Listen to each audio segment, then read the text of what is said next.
I am Bruce Arroyo. I can go on a business trip for a few months while my wife Sherry is at home. I never suspected her of anything and always trusted her. I believed in her love and did not want to lose her. And one day, when I returned from a business trip, I was faced with a harsh reality, and I will never forget this day in my life.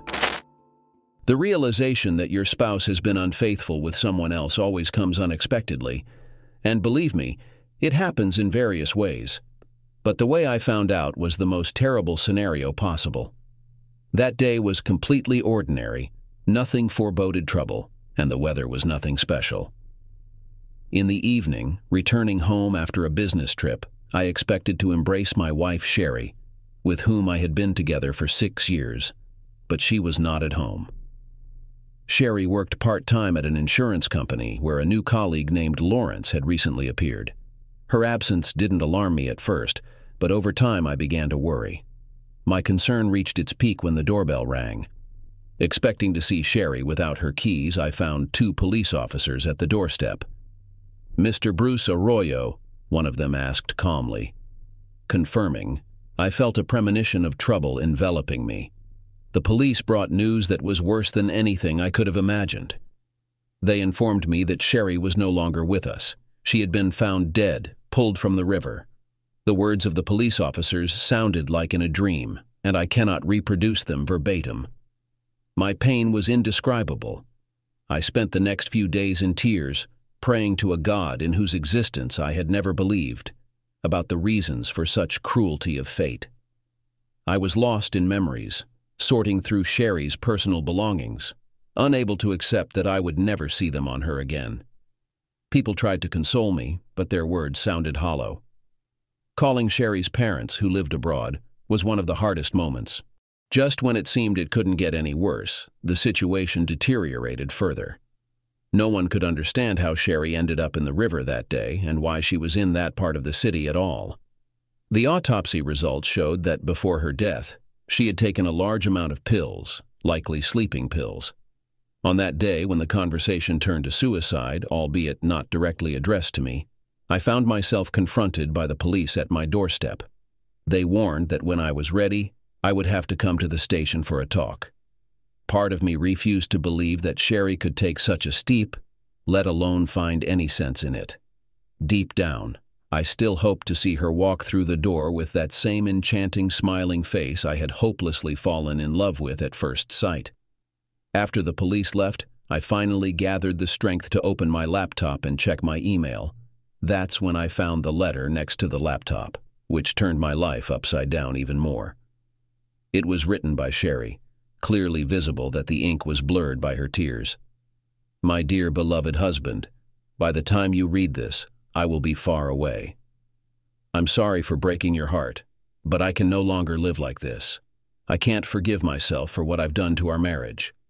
She talked about that evening when Lawrence kept her after work, supposedly to help with paperwork, but his intentions were different. She tried to resist but ran out of strength and eventually gave in. After he took advantage of her, he showed a video recording, threatening to show everyone if she didn't submit to him again. "I came home and cried till morning. I would have told you right away, but you were on a business trip. By the time of your return, Lawrence threatened to expose me to you, our friends, my parents, the whole world. I was alone and couldn't find a way out, so I gave in to his demands. Forgive me, my love, I can no longer bear this and must put an end to it. I won't be able to meet you when you return, and I can't face the world. I pray that you will be able to forgive me for my choice. I hope you find the strength to forgive me and can find someone who deserves to be your wife. With love, Sherry." There are no words to express what I felt reading this letter. I can't piece my thoughts together, faced with such loss and betrayal. I never dared to go to the police. The thought didn't even cross my mind. Now I understand that if I had acted differently, my story would have unfolded differently. Sitting alone, I remembered our first meeting. Instead of university, I chose a life at sea, joining the merchant navy, and soon found myself on a supertanker, lost in the middle of the ocean. The company didn't see it necessary to train the new recruits for long, believing the best way to test us was to throw us into deep water and see whether we would sink or learn to swim. My early years at sea were a trial, seasickness, homesickness, and rapidly changing stops at ports around the world. Despite the brief visits, our uniform and salary made us popular among the local women, though I tried to avoid professionals. My first serious encounter ashore could have ended differently if not for my condition then. Drunk, I would hardly have noticed the difference. But everything changed when the company found me a new assignment ashore in the technical office. I was pleased with the new career direction, although I was promised the chance to return to the ship if I wanted. But by the third week ashore, I met Sherry at a party. She was unlike the others. Until that moment, I rarely spent a night with a girl without ending up in bed with her, unless I was too drunk or involved in a fight. Sherry was different, and it seems it was she who proposed taking our relationship to a new level a month later. We decided to go for it, and a year later our lives were closely intertwined by marital bonds. But after 6 years, everything abruptly ended, and I, wiping away tears, vowed that someone would pay for taking Sherry away from me. In my heart there was no doubt. There was only one person on whom I could vent my pain. I knew I should have turned to the police, but instead, I found myself standing in front of the door of the insurance company, not knowing how I got there. Ignoring the quizzical looks of the administrator, I headed straight for Lawrence's office, the insurance agent who, it seemed to me, knew more than he said. "What did you do to my wife?" My voice, full of anger, rang out as I met his gaze. Lawrence jumped up, creating a barrier with the table between us, and began to apologize, but I interrupted him. "You were blackmailing her, weren't you?" "This is absurd," he shouted back, insisting that I had no proof. But when I mentioned the letter that could confirm his guilt, Lawrence turned pale. "Let's see what the police have to say," I exclaimed, holding the letter right in front of his face. Something inside me clicked when he tried to attack me. Despite his size advantage, I was more prepared for the fight, thanks to experience gained in the harshest corners of the world. He probably hadn't thrown a punch since his school days. Chasing him around the table, I quickly realized that his attempt to hit me was so clumsy that I could easily avoid it. But I didn't dodge. Instead, I countered with punches, knocking him off his feet, and began to deliver further blows. Suddenly, I felt myself being pulled away. The police, drawn by the noise, burst in and dragged me out of the office where I had just beaten Lawrence. Walking up in a cell, with pains all over my body and filled with anger, I felt no regret. I yearned for justice for my wife, and despite the absence of a murder, I realized the depth of my hatred for Lawrence. It was the moment when I truly understood what it means to feel aversion toward someone, and although it was a difficult experience, it somehow helped me ease the pain of loss. I always thought that a person has a limited amount of emotions, and now, overwhelmed with sadness after Lawrence was brutally beaten in the hospital, I felt sadness give way to anger. I realized that I might have to pay for my actions, but considering the evidence of Lawrence's blackmail that I had, I comforted myself with the thought that he would suffer even more before the court. This prospect somewhat calmed me until I realized that I had forgotten to make a copy of the important letter from Sherry. The moment the police led me out of Lawrence's office, it became clear that without that letter, things would not go in my favor. I convinced myself that the truth would prevail and the evidence would be found, but it did not happen. Seeing Lawrence's condition, I doubted he could avoid the consequences. But his secretary, interrogated by the police, denied seeing the letter. I literally prayed and tearfully pleaded with law enforcement to delve into the situation, but my efforts were in vain. In the end, it came down to his word against mine, and my mental state at the time was questioned. It seemed that the detective believed my words, but without evidence, acknowledging my rightness was impossible, and the case reached a deadlock. Not only did Lawrence decide to press charges against me for assault, but his lawyer also insisted on my detention until the trial, arguing that my freedom posed a threat to his client. In the end, Lawrence was acquitted, even though he had much to worry about, but not his safety. My hatred for him was on the verge of overload, but considering the circumstances, the trial could have turned out worse. I couldn't help but smile seeing Lawrence limping, come forward to testify, the marks of my blows still visible on his face. He avoided making eye contact with me, while I never looked away. I wonder if that influenced the jury's decision. The prosecution tried to portray me as dangerous because of my interest in boxing, but my attorney pointed out that boxing was merely a school hobby for me and had nothing to do with the case. I thought, if boxing caused them concern, what about soccer? After all, it was with my legs that I caused Lawrence the most harm when he tried to hide under a table. Just when my case seemed doomed, something happened that slightly tipped the scales in my favor. This occurred during Lawrence's interrogation, when my lawyer inquired about his opinion on my actions against him after I was accused by the prosecution of driving my wife to suicide. Such an accusation was made by the prosecutor, causing a stir in the courtroom. The judge, weighing his words, cautioned my defender to be more careful in his phrasing and ordered the jury to disregard this question. Continuing on this theme, my defender clarified with Lawrence whether he truly believed that my actions were prompted by his pressure on my wife. No sooner had he finished the question than a wave of outrage swept through the courtroom again. It took the judge 10 minutes to restore order, after which he sternly reprimanded my attorney and denied the prosecutor's request for a break, seemingly complicating the situation for the prosecution even further. When it was my turn to testify, the topic once again shifted to my conflict with my late wife's employer. My lawyer presented the question in such a way that I was given the opportunity to share my version of events, although I had to choose my words carefully. I spoke about a letter from my wife, in which she explained the reasons behind her actions, which triggered a new burst of activity from the prosecutor, but the judge quickly put him in his place.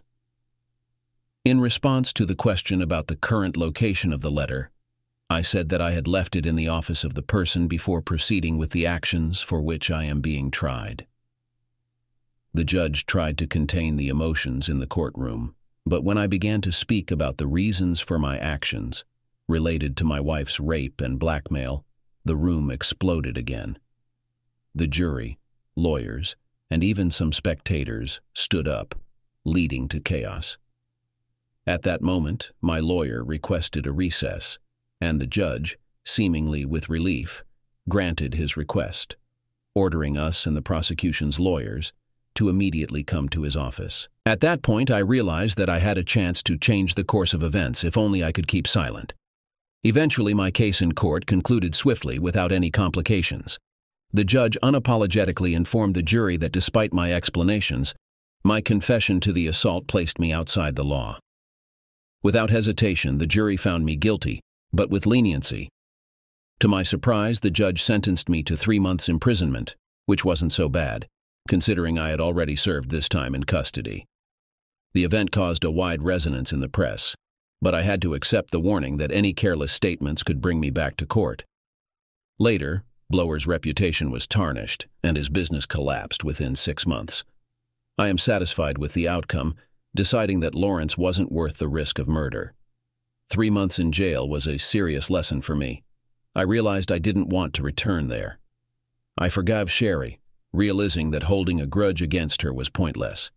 She acted thoughtlessly, leaving me alone, but I decided not to hold a grudge against those who revealed my secrets, although I didn't plan to take any action. A year later, I was glad to return to my previous job, though I felt somewhat uncomfortable there, especially in the first year. Blower, despite everything, managed to open a new office, but I hadn't forgotten his past actions and decided he deserved a lesson. One winter evening, I waited for him outside his office. Though he couldn't be sure of my identity, I had an alibi. I could have caused him serious harm, but chose to limit myself to a lesson. The police questioned me, but I had a solid alibi, as I was spending time with friends on a ship. Over time, I began to wonder if I really liked the person I had become. Life was at a standstill, and I didn't know what would happen next. Realizing it was time to make a radical change in my life, I decided that I needed to immerse myself in the expanse of the sea once again. This decision, surprisingly, brought relief among my office colleagues, who seemed tired of my constant unfulfilled promises. It was clear to me that it was time to seek a psychologist's help and rid myself of the obsession with revenge that was gradually destroying my life. The hatred for this person, whom I greatly disliked, harmed me more than his own actions. The sea seemed like an easy path to salvation, but life, as usual, had other plans. Everything changed a few days before my trip to Kuwait, my fourth that year. Walking down the street, I suddenly came face to face with him, with Lawrence. "Where are you off to?" he growled, standing just 3 steps away from me. "Lost?" I retorted, stepping back as he moved towards me. "You'll pay, Arroyo," he threatened, and at that moment, all my good intentions vanished like smoke. He was right in front of me, unaware of my plans, and I was ready to use that to my advantage. He made a clumsy lunge, which I dodged, looking around for witnesses to our confrontation. He tried to hit me again, and I dramatically responded to his blow, remembering my brief boxing training. His next punch caught me off guard, causing me to throw my head back in pain. Almost instinctively, I delivered a left hook straight to his face, feeling something pop under my fist. Then I tried to land a right hook to his unprotected chin but missed, hitting lower than I intended and missing the target by several inches. Missing his chin, I struck directly at his throat. The sensation, as if I had crushed his larynx, was indescribable. He fell to the ground, clutching his neck, making terrible coughing sounds. I was ready to deliver another blow, this time to the most painful spot, but at the last moment I stopped, thinking about the consequences with so many witnesses around. "He's not worth it," I thought, and walked away. An hour later, I found myself at the police station, filing a report, including the names and addresses of 5 witnesses to his attack on me. At the court, where his friends were present, I testified against him. I dreamed of him receiving a life sentence, but in the end, the court only gave him 3 months on probation. This verdict didn't surprise me, but somehow it softened my outrage. Although it didn't completely destroy my hatred, the desire for revenge became less acute. I began to convince myself that, despite his actions leading to my wife's suicide, he hadn't intended such an outcome. My guilt for not being home that night when she returned also began to gnaw at me. However, deciding that my hatred was eating away at me from the inside, I sought help from a psychologist. This person, not among the expensive specialists but with rich life experience, advised me, to overcome grief and hatred, I needed to forgive my offender. If I didn't, I would remain unhappy. Following his advice, I realized that forgiveness had to be personal, and decided to meet him face to face. It wasn't easy, but the advice proved to be correct. It took 3 days to find him, and by then, he was already working in an office, handling car insurance claims after losing his license due to the conviction. This step helped me find peace and move on with my life. He clearly wasn't eager to meet with me, but I managed to convince him otherwise. So we found ourselves face to face on neutral territory, choosing a secluded bench in a park. We sat, avoiding direct eye contact, both wishing to end this uncomfortable interaction as soon as possible. "So my psychologist insisted that I forgive you," I blurted out, the words stuck in my throat, but I was determined to say them and disappear. He was astonished to hear this. "I forgive you," I said, trying to make the words sound more convincing with repetition. "I know what you did to my wife, but I forgive you. Why? Because I need to move forward," I explained, though inside I felt that this wouldn't solve all my problems. His reaction was staggering. He laughed at my words, claiming he had been with her only once and that, as he put it, was far from memories of a pleasant evening. I exerted all my effort to maintain composure, tightly holding onto the bench's armrests to prevent myself from lunging at him. "Arroyo," he laughed. "She wasn't even good at that." These words were the last straw, and I lost control. Although I sought forgiveness at the beginning of the meeting, his words unleashed a storm of emotions in me, and I gave in to my fists. I remember how he begged for mercy when I hit him, and his screams as I continued to beat him. The details of that moment have faded from my memory, but I left him there, on the bench, and walked away without looking back. Days later, I was heading to my ship bound for Saudi Arabia, and would have been surprised to find out that I made it without being arrested. I was never questioned or even contacted about the murder of Lawrence. Yes, you heard right. Brandon Bernard, the local troublemaker, came under suspicion. Everything became clear when it was revealed that Mr. Bernard, who worked at the same insurance company as the victim, could link him to the crime. Hearing the news of a body found in the park, I was shocked, realizing that the press got it right this time. The case with Bernard caused a real stir. He openly confessed to shooting, claiming that the victim indeed deserved his fate. However, the case took an unexpected turn when one of the forensic experts stated that the victim might have been dead before Bernard shot him. This opinion was contested by another authoritative expert, sparking debates on the credibility of such claims. Bernard, realizing that being charged with killing a dead man was unlikely, told a compelling story of his search for the victim, whom he allegedly found lying motionless in the park. He added that he saw a man running away with a non-European appearance, describing him as dark-skinned, about 5 feet 6 inches tall, with a limp. Considering I am several inches taller, with a different skin color, and no issues with mobility, his words made me think. Was his story fabricated, or was he trying to indirectly thank me by giving a false description? Now, I will never know for sure, but I am grateful that his story threw the investigation off track and made the press speculate about the mysterious stranger. Messages about the mysterious man poured in from across the country, sparking discussions about immigration policy.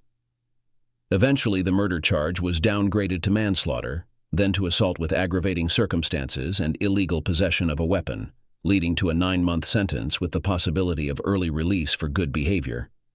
But Bernard's story didn't end there, although that's another story not related to me. I could not be sure whether I killed the victim or not, but it was enough for me to know that I fulfilled my promise to avenge Sherry without feeling like a murderer.